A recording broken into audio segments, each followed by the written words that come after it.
Bait pa nga ako sa Facebook.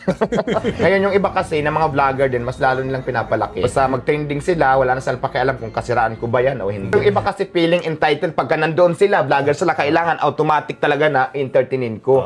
Siyempre nakapokus ako doon sa sobrang dami ng tao kung paano ko sila siserba ng maayos, paano ko ma-handle yung sobrang dami ng tao, di ba akin nga lahat. Yung Diwata Paris kasi nung nag-trending, may lumapit sa akin. Tapos operang ka, tutulungan kanila para ma-expand pa yung Diwata Paris, dumami yung branches, tatanggap ako ng franchising fee. Ang matatanggap ko bilang 300,000 per branch, plus royalty. Pero sa kabila nun, nung nag-open na yun, hindi ko alam ang story. Tapos yung franchising fee na sinasabi sa akin, wala ako natanggap. Kahit singkunduling wala. Nakakalungkot kaya nakaiyak. Ako pa'y nautangan ng 350,000 cash. So maasa ko na ibabalik nila kasi may tiwala ako, maayos naman sila kausap. Ako, hindi ako naninira dito ha, sinasabi ko lang yung totoo. Awareness din sa lahat.